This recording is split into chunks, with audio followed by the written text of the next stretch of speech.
वैसे आपके कलेक्शन में सबसे ज़्यादा कॉस्टली नोट कहाँ का है और वो क्या कीमत रखता है?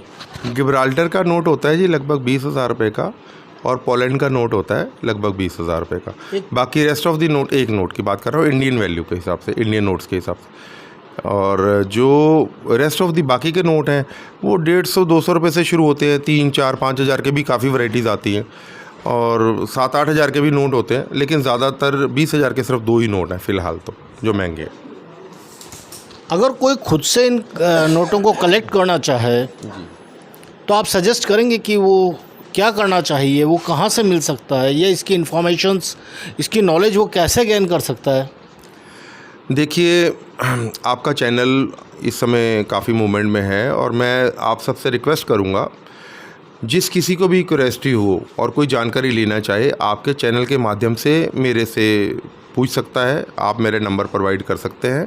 क्यूरियोसिटी होनी चाहिए, समझ ये होना चाहिए कि भाई मैं इसको करना चाहता हूँ, तो इजी जो वे है मैं आपको गाइड कर दूंगा, उसके रास्ते बता दूंगा, और क्या कलेक्ट करना चाहिए, किस तरीके से करना चाहिए, ये भी गाइड कर दूंगा। ये मैं हमारी ड्यूटी है, सोशल कॉज है ये तो, क्योंकि मैं खुद बच्ची को भी इसीलिए दिया कि हम इसको मोबाइलों से और कंप्यूटर से, इनसे सब जो दूर करें और इनका जनरल नॉलेज बढ़े, और सामने प्रैक्टिकल चीज़ें होती हैं।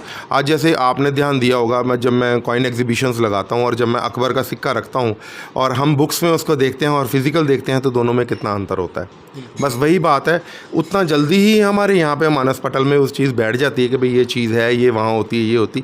तो दोनों चीज़ों में बड़ा अंतर है, बुक्स में देखना और प्रैक्टिकल फिज़िकल देखना, दोनों में बहुत अंतर है। इसीलिए हम लोग इस तरह की चीज़ों को प्रमोट कर रहे हैं। एशिया और अफ्रीका के बाद अब हम लोग यूरोप की तरफ चलते हैं।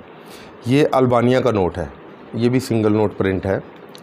ये यूरोप में हम इंग्लैंड में आ गए। इंग्लैंड में बड़ा मज़ेदार चीज़ बताता हूँ। ये सेम नोट है क्वीन का, एलिज़ाबेथ, और प्रिंस चार्ल्स जो अब बने, उनका नोट भी इशू हो गया। तो ये बहुत सुंदर है। बैग देखिए आप, दोनों की सेम है, ये इसकी और इसकी सेम है। यहाँ चार्ल्स में चेंज कर दिया, क्वीन की जगह चार्ल्स आ गए। ये बड़ा रेयर नोट है, इल्से ऑफ मैन। ये पॉलीमर है, लेकिन ये टाइवैक नोट बोलते हैं इसको। ये भी अर्ली नोट है काफ़ी, और ये कॉस्टली भी बहुत नोट होता है। फिर ये क्या कॉस्ट होगी वैसे इसकी? ये नोट वैसे इस समय तो 5 से 7 हज़ार रुपये के बीच होता है। ये यूएनसी नोट है, अनसर्कुलेटेड। मेरी जितनी कलेक्शन है ये सारी गड्डी के नोटों की कलेक्शन है। इसमें एक भी यूज़ नोट नहीं है मेरी कलेक्शन के अंदर। ये कभी भी जो भी आदमी कलेक्शन करे उसको कोशिश करनी चाहिए यूएनसी कलेक्शंस करे, वो उसकी क्या ऑलवेज़ वर्थ बढ़ती है। हम आज से 20 साल बाद इसको देखेंगे तो बहुत सारे ऐसे नोट्स होंगे जो अवेलेबल ही नहीं होंगे, तो वो वर्दली हो जाएंगे।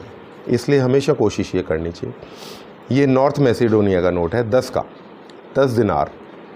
इसका ये है 50 दिनार का नोट। देखिए कितना सुंदर नोट है, 50 दिनार का। हाँ, एक ये नॉर्दर्न आयरलैंड यूरोप में है।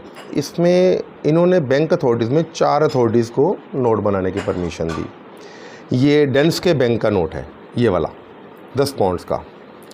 मतलब यहाँ पर 4 कंट्री अपना अपना, 4 बैंक अपना अपना नोट बनाते हैं। यस, तो ये बड़ी क्लासिक बात है ये, मतलब, और डेप्थ की बात भी है। चाहो तो अपन एक ही नोट लगा के इस चैप्टर को क्लोज़ कर सकते थे, पर मैंने कोशिश की चारों करूं। अभी 3 तो एट प्रेजेंट मेरे पास है, चौथा रास्ते में है, वो भी मैंने ले लिया है।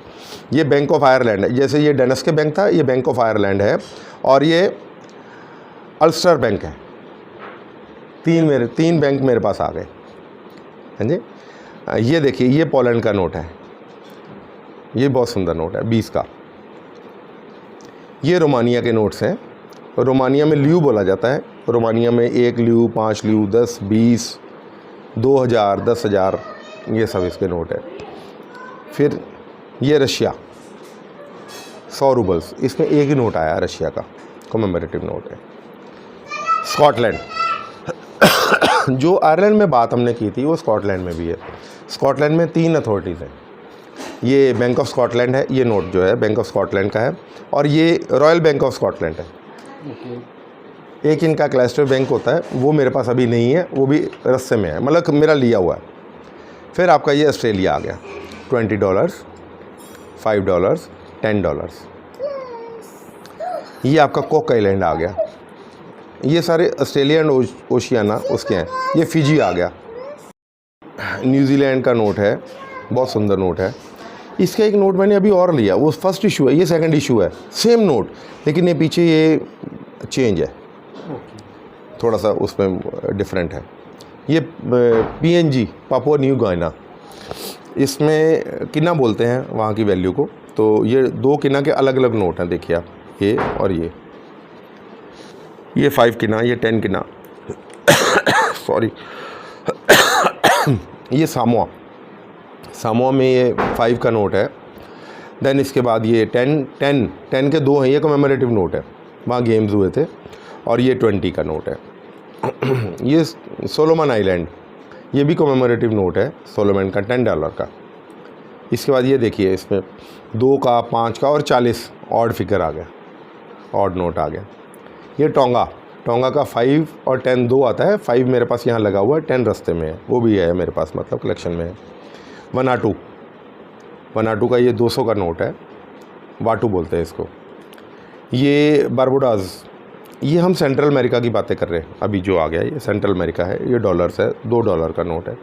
कनाडा देखिए, $20, $5, $10, $10, ये $10 कमेमोरेटिव है। ये $50 कनाडा का। ये कोस्टा रिका है, कोस्टा रिका का 1000 कॉलोन्स है, ये 1000 कॉलोन्स है, और ये 2000 कॉलोन्स का है। इसमें ये इनका कमेमोरेटिव इशू है। इसके बाद ये आ गया डोमिनिकन रिपब्लिक, ये ईस्ट कैरिबियन, ये बहुत सुंदर नोट आते हैं इनके। ये 5 का नोट है, ये इसका 10 का नोट है, ये 2 का नोट है। ये गुटरमाला सेंट्रल अमेरिका का, इसमें ये 1 का नोट है, ये 5 का नोट है। इसमें एक वैरायटी और आती है, उसमें फ्लैग, ये जो है ये फ्लैग डार्क हो जाता है, 3 ही नोट आते हैं उसमें। गोयना, ये 2000 का नोट है, डॉलर्स का। ये हाइती, बेसिकली हाइती नाम है, सेंट्रल अमेरिका। हॉन्डरस, इन सब के एक नोट ही होते हैं। जमाइका का ये नोट $50 का है, $100 का है, $500 का, एक 1000 का भी मेरा लिया हुआ है, अभी इसमें आया नहीं है। मैक्सिको में पीसोस बोलते हैं, इसके नोट्स बड़े सुंदर होते हैं। ये देखिए, 50 पीसोस, 20 पीसोस, ये 20 के 2 वैरायटी हो गई, 50 की 2 वैरायटी हो गई, ये 20 की एक और वैरायटी है, तीसरी, ये 100। निकारागुआ में बहुत सुंदर नोट्स आए हैं, देखिए ये 50, 5, 10, 2 अलग अलग वैरायटी हो गई, 20 की वैरायटी हो गई, 100 की वैरायटी हो गई, ये 50 की वैरायटी हो गई, 200 की वैरायटी हो गई। मैंने कोशिश की है मैक्सिमम कि मैं जितना भी इसमें फ्रैक्शंस हैं उनको कवर करता चला जाऊँ। जितने फ्रैक्शंस होंगे बच्चों को देखने का उतना मज़ा आएगा कि इसमें मैक्सिमम कलेक्शन में वो कवरेज होगी। ये ट्रिनिडाड एंड टोबैको, इसमें 1, 5, 10, 20 इसके ये डॉलर्स हैं। ब्राज़ील का नोट मेरा लिया हुआ है, ऑन दी वे है, मैंने इसका ये तो लगा दिया, लेकिन ये नोट इसका मेरा पेंडिंग, हाँ ऑन दी वे है। चिले में 2000 का नोट है, 1000 का नोट है, इसमें मैंने 5000 भी अभी लिया है, वो भी मेरा रास्ते में है। पैराग्वे, इसमें 2 ही नोट आते हैं, 2000 का और 5000 का। इसके बाद उरुग्वे, इसमें 3 नोट आते हैं, 20 का, 50 का और एक 50 का और आता है, वो भी ऑन दी वे। मेरा लगभग 95% कलेक्शन जो है इसमें बच्ची के लिए मैंने पूरा कर दिया। अब 5% ऐसा है जो धीरे धीरे करके होगा, हर समय हर चीज़ की अवेलेबिलिटी नहीं रहती, तो कोशिश यही है कि जितनी जल्दी हम इसको कर सकेंगे। लेकिन हम इसका डिस्प्ले तो दिसंबर से हमारी प्लानिंग में है कि हम 12 के स्कूल्स में इसका डिस्प्ले शुरू कर देंगे, इन सब का लगाने का। आप जो अपनी यूथ है उसके लिए कुछ मैसेज देना चाहेंगे वैसे? बिल्कुल, मैं आपको सब बच्चों को और यूथ को यही कहना चाहूँगा कि आप थोड़ा सा अपनी लीग से हटें, चाहे आप गेम्स में कुछ इन्वॉल्वमेंट करें, चाहे आप म्यूज़िक में करें, डांसिंग में करें, हॉबीज़ में करें। हॉबीज़ तो हम लोग तो जब छोटे थे, मेरे को आज भी याद है, मैंने कॉइन्स कैसे शुरू किए, हमारी क्लास में बच्चे आपस में एक्सचेंज करते थे। हमने कहा, भाई क्या कर रहे हो कि ये मेरे पास ये 2 कॉइन है तो मैं एक दूसरे से चेंज कर लूँ। मैंने कहा यार ये तो बहुत अच्छी चीज़ है। अब देखते थे तो फ़ॉरेन के कॉइन्स लिखने में बहुत सुंदर होते थे, भाई अपने देख के हम दूसरों को देखते हैं तो अच्छे लगते हैं। फिर मैंने कॉइन्स का कलेक्शन तो बचपन में इस तरीके से किया, फिर स्टैम्प्स का एक्सचेंज किया। तो ऐसे ऐसे करके हॉबी प्लस होती चली गई। पता लगा लेकिन गाइडेंस की कमी थी।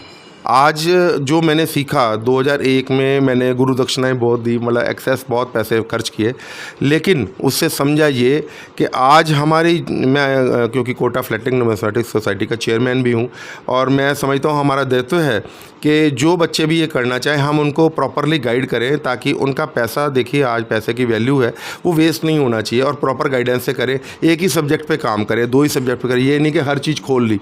हमने किया तो मेरे पास कॉइन्स में 700 BC ऑनवर्ड अप टू है। अब वो 2700 साल को संभालना, करना, संवारना बहुत मुश्किल काम होता है। वो तो ठीक है, मेरी फैमिली का सपोर्ट रहा तो मैं उसको कर लिया, नहीं तो नॉट पॉसिबल। हर कोई इसको नहीं कर सकता, अंजाम नहीं दे सकता है। आपके फ्यूचर प्लानिंग्स क्या हैं? देखिए मेरा फ्यूचर तो अब कुछ नहीं है क्योंकि मैं एक कैंसर पेशेंट हूँ, हार्ट पेशेंट हूँ। मैंने तो इसलिए इस चीज़ को आगे, मेरे बेटियाँ जो हैं उनका इंटरेस्ट नहीं था तो मैंने अपनी दोती के लिए अपनी कलेक्शंस, क्योंकि आजकल बच्चे उस कलेक्शंस में इंटरेस्ट दिखाते हैं जो समझ में आए।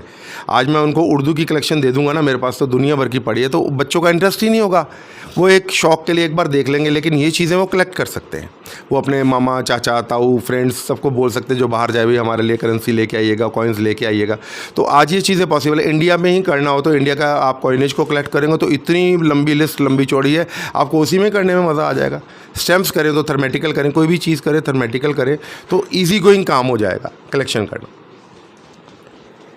तो मैं आपके एक तो अच्छे स्वास्थ्य की कामना करता हूँ शुक्रिया, बहुत बहुत। और मैं चाहूँगा कि आप जल्दी से स्वस्थ होकर वापस से कुछ नई कॉइन एग्जीबिशंस लगाएं, क्योंकि देखा गया है कि कोटा में जो लगने वाली किसी भी कॉइन एग्जीबिशन में जो स्कूल के बच्चे आते हैं वो आदरणीय भाई साहब के द्वारा ही आते हैं।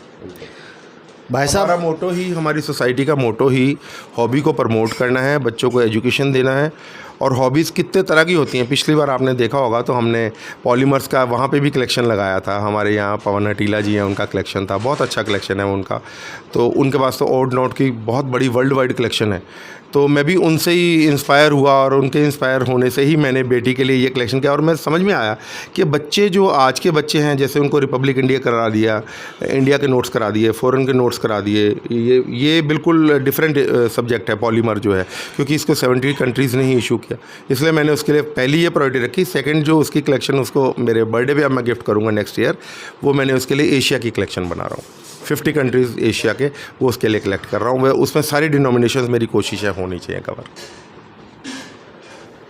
बहुत बहुत धन्यवाद भाई साहब आपका, जो आपने समय दिया। बहुत बहुत शुक्रिया, आप बहुत बहुत शुक्रिया।